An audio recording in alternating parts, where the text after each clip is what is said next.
মুখ্যমন্ত্রী হওয়ার পরে কাল প্রথম উত্তরবঙ্গ সফর। কাল সকালেই শিলিগুড়ি যাচ্ছেন মুখ্যমন্ত্রী শুভেন্দু অধিকারী। শিলিগুড়ি গিয়ে প্রথমেই পার্টি অফিসে যাবেন তিনি, তারপরেই উত্তরকন্যায় প্রশাসনিক বৈঠক করবেন মুখ্যমন্ত্রী শুভেন্দু অধিকারী।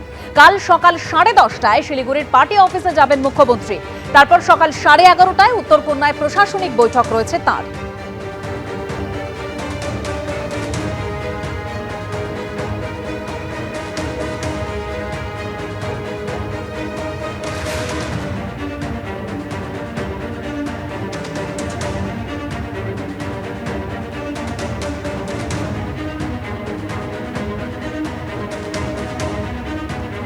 পুরসভার স্ক্যানারে অভিষেক বন্দ্যোপাধ্যায়ের সম্পত্তি 17টি ঠিকানায় ইতিমধ্যে কলকাতা পুরসভার তরফে নোটিশ দেওয়া হয়েছে।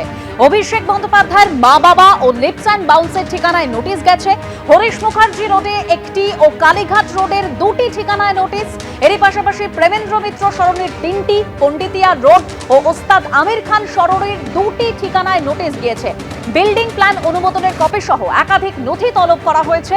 বাড়তি নির্মাণ হয়ে থাকলেও অনুমতি নেওয়া হয়েছিল কিনা তা জানতে চাই এই নোটিশ। বড় চেয়ারপারসনের পদ ছাড়তে চান তৃণমূল কাউন্সিলর। 74 নম্বর ওয়ার্ডের তৃণমূল কাউন্সিলর দেবলীনা বিশ্বাস চেয়ারপারসনের পদত্যাগপত্র পাঠালেন তিনি। রাজনৈতিক কারণ দেখিয়ে ইস্তফা দিতে চান ববি ঘনিষ্ঠ।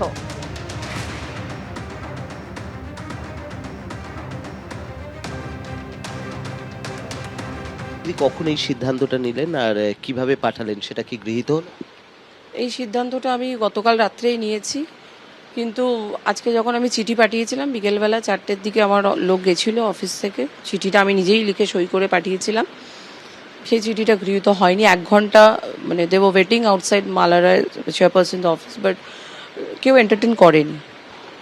এই অভিষেক বন্দ্যোপাধ্যায়ের আপনার বোর্ডের আন্ডারে 13টাতে যে নোটিশ পাঠানো হলো, সেই কারণেই কি কোনো ছাড়ার কারণ, সেটাই কি ছাড়ার কোনো কারণ?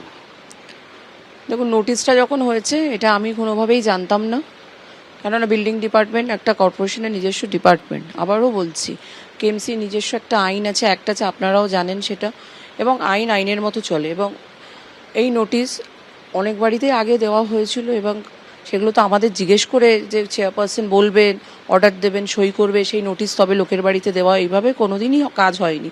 তাই কালকেও যখন নোটিশ গেছে সেটাও আমি জানি না, আমারও অবগত নয় ব্যাপারটা। আমি যখন মিডিয়ার থ্রুতে দেখলাম জিনিসটা, আমি জানলাম, দেন সাডেনলি রাত্রিরে ফোন আসতে শুরু করলো, ইভেন টুডে মর্নিং ফোন এলো। আমি তো কালকে রাত্রেই ডিসিশন নিয়েছি ফোন পাওয়ার পর যে না, এইবার এই জিনিসটা ঠিক না, ভুল কথা বলানো বা ভুল কোনো কিছু করিয়ে নিয়ে চাপ দিয়ে দল থেকে, সেই জিনিসটা মনে হয় দ্যাট ইজ নট রাইট।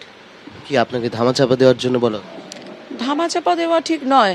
এটা কেন হলো, কিভাবে হলো, কে করলো, কি ব্যাপার হলো, তাকে সাসপেন্ড করা হোক, তুমি তো বড় কমিটির চেয়ারপারসন নেই। তাহলে মেবি আমি বড় কমিটির চেয়ারপারসন, বাট আমি কিভাবে করবো? এই জিনিসগুলো আমার এখতিয়ারে পড়ে না, এগুলো আমার এখতিয়ারের বাইরে। কিভাবে আমি করব? I have no right. আমি যখন দেখছি তখন অলরেডি 8টা বাজে আমি খবরটা দেখছি, 8টা 8:30টার সময়। কারা বলছে এটা, নির্দেশ কারা দিচ্ছে? দল থেকে বলছে। সেই চাপেই কি আপনি ছেড়ে দিন? চাপে বলবো না, এটা হচ্ছে ভুল বলানোটার জন্য আমি ছেড়ে দিচ্ছি। এবিপি আনন্দ এগিয়ে থাকে, এগিয়ে রাখে।